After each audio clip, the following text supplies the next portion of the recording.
శివాయ. ఓం నమో నారాయణాయ. ఓం కర్మ నివారణ నరదృష్టి నివారణ కాళభైరవాయ నమో నమః. ఓం కాళకాలాయ విద్మహే కాళాతీతాయ ధీమహి తన్నో కాళభైరవ ప్రచోదయాతు. హరి ఓం. మా ఛానల్కి స్వాగతం. చూస్తున్న వీక్షకులకు ప్రేక్షకులకు ప్రియ కాళభైరవ భగవద్బంధులకి స్వాగతం పలుకుతూ మమ్మల్ని ఎంతగానో ఆదరిస్తూ ఉండబడినటువంటి ప్రియ సోదర సోదరీమణులకు, జ్యోతిష్ అభిమానులకు, సనాతన ధర్మ సంరక్షకులకి అందరికన్నా ముందుగా శ్రీ మహాశివరాత్రి పండగ శుభాకాంక్షలు. అంటే మన పెద్దవారు చెప్తుంటారు, ఏ రోజు మనం ఉపవాసం ఉండినా ఉండకపోయినా జన్మకో శివరాత్రి అంటూ ఉంటారు.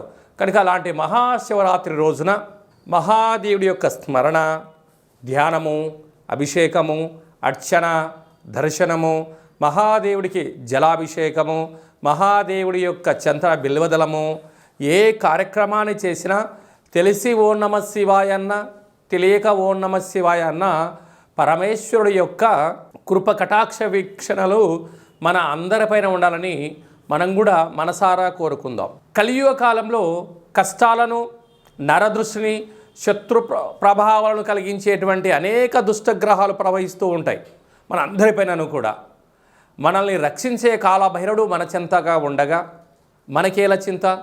కనుక ఈ మాఘమాసంలో సంపూర్ణమైనటువంటి అసితాంగ కాళభైరవ స్వామికి స్మరణ చేత బ్రహ్మ మనకి ఏదైతే లలాట స్థానంలో రాశాడో వాటిని సంపూర్ణంగా కష్టాలను తొలగించుకొని ఐశ్వర్యప్రదాతమైనటువంటి సువర్ణ అధ్యాయానికి స్వాగతం పలకాలని మనం కూడా మనసారా కోరుకుందాం.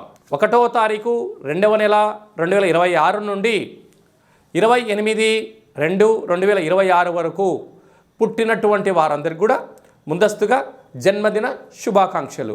గతంలో వివాహం చేసుకున్న వారికి వివాహ వార్షికోత్సవ శుభాకాంక్షలు.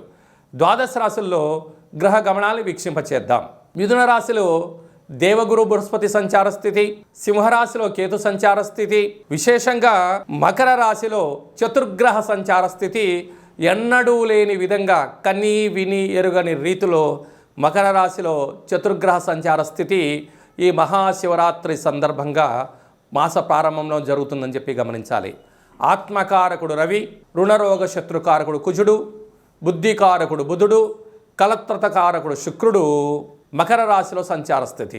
రవి బుధులు కలిసి ఉండడం వలన బుధాదిత్య రాజయోగము అని చెప్పి జ్యోతిష్య శాస్త్రం మనకు బోధిస్తుంది. కుంభరాశిలో రాహు సంచార స్థితి, మీనరాశిలో శని సంచార స్థితితో ద్వాదశ రాశుల్లో గ్రహ గమనాలు ఈ విధంగా ఉన్నాయి. మేషరాశి వారికి మహాశివరాత్రి సందర్భంగా ఒకవైపు ఏలనాటి శని జరుగుతూ ఉండగా వచ్చినటువంటి శివరాత్రి పండుగ సందర్భంగా మహాదేవుడిని యొక్క పూజను ఎలా చేసుకోవాలి, శ్వేతార్క గణపతి భగవంతుడి యొక్క ధూప దీప నైవేద్యాల వలన ఎలాంటి ఐశ్వర్యం కలుగుతుందో, ఈ జాతకంలో ఉండబడినటువంటి దోషం ఎలా తొలగించుకొని ఐశ్వర్యం ఎలా పొందాలో ఈ వీడియోలో సవివరంగా సంపూర్ణంగా తెలుసుకుందాం. మేషరాశిలో ఏ నక్షత్రాలు వస్తాయనగా అశ్విని నక్షత్రంలోని 4 పాదాలు, భరణి నక్షత్రంలోని 4 పాదాలు, కృతికా నక్షత్రంలోని 1 పాదం కలిపితే మేషరాశి. రాశాధిపతి కుజభగవానుడు. వీరికి తృతీయంలో గురు సంచార స్థితి, పంచమంలో కేతు సంచార స్థితి, ఎన్నడూ లేని విధంగా దశమంలో అంటే రాజ్య, వృత్తి, ఉద్యోగ, వ్యాపార, రాజకీయ, సేవారంగ కార్యక్రమాలలో విశేషంగా 4 గ్రహాలను చతుర్గ్రహ కూటమి అంటారు. అలాగే చతుర్గ్రహ కూటమి సంచార స్థితిలో ఉండగా వచ్చినటువంటి మనకు ఈ మాఘమాసంలో కనుక వీలైనంత వరకు ఉద్యోగంలో, ఇది కనుక రవికి శని భగవాను యొక్క స్వక్షేత్ర గృహంలో రవి భగవానుడు సంచారం చేయడం వల్ల శత్రుస్థానము, రవితో కలిసినటువంటి బుధుడు, రవి బుధులు కలిపితే బుధాదిత్య రాజయోగము అంటారు. కనుక దయచేసి మేషరాశి జాతకులు ప్రభుత్వపు ఉద్యోగస్తులతో చాలా జాగ్రత్తగా ఉండాలా అని చెప్పి జ్యోతిర్విజ్ఞానం తెలియచేస్తుంది. పోలీస్ శాఖ, రక్షణ శాఖ, న్యాయ శాఖలతో దయచేసి గొడవ పడొద్దు. ప్రభుత్వ ఉద్యోగంలో ఉండబడిన వారు మౌనమే శరణ్యము అలాగనే ప్రైవేట్ రంగాలుగా ఉండబడిన వారు వీలైతే సెలవు తీసుకొని ఒక 2 రోజులు ఇంట్లో ఉండినంత మాత్రాన ఏమీ మునిగదు.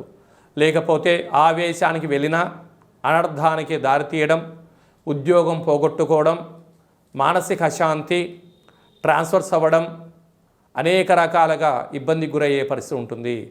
అక్కడే కుజ భగవానుడు, శుక్ర భగవానుడు ఉండడం వలన ధనపరమైనటువంటి బ్యాంకు లావాదేవీలు, ఓటీపీలలో కూడా డబ్బుల్ని, బంగారాభరణాలను తస్కరించబడేటువంటి, దొంగలించబడే పరిస్థితి అధికంగా కనపడుతుంది. తస్మాత్ జాగ్రత్త. కనుక ఇలాంటి కాల సమయంలో మహాదేవుడికి విశేషంగా ఎర్రటి కుంకుమ కలిగినటువంటి నీటితో అభిషేకము, అలాగనే మనకు మాఘ పూర్ణిమ సందర్భంగా తెల్ల జిల్లెడు వృక్షం దగ్గర ఎరుపు ఒత్తులతో దీపాన్ని పెట్టడము, శక్తి కలిగితే కందిపప్పులను లేకుండా నవధాన్యములతో కూడుకున్న దీపాన్ని ఏర్పాటు చేసి కాలభైరవ స్వామి యొక్క అష్టకాన్ని చదవడము, తదనంతరం ఈ నవధాన్యాలను తీసుకుని వెళ్ళి గోమాతకు సమర్పించడం వలన ఒకవైపు ఉండబడిన ఏలనాటి శని, రాజ్యస్థానంలో చతుర్గ్రహ దోషము, అనేక దోషాలు తొలగిపోతాయి. అలాగనే మహాశివరాత్రి సందర్భంగా మహాదేవుడికి ఒక 5 రకములు కలిగినటువంటి పాలు, పెరుగు, తేనె, నెయ్యి, చక్కెరతో కూడుకున్నటువంటి కొబ్బరి నీటితో కలిగినటువంటి అభిషేకం చేయడం వలన పంచభూతాత్మక శక్తి కలిగి దేహంలో ఉండబడినటువంటి మహాదేవుడి యొక్క ఆశీర్వాదం కలిగి అన్నీ కలుగుతాయని చెప్పి గమనించగలగాలి. ఈ వీడియో మీకు నచ్చినట్లయితే లైక్ చేయండి, షేర్ చేయండి, మా ఛానల్ని సబ్స్క్రైబ్ చేసుకోండి. ఈ భక్తి సమాచారాన్ని భగవద్బంధువులకు, మిత్రులకు, స్నేహితులకు చేరవేసి హిందూ ధర్మాన్ని కాపాడండి.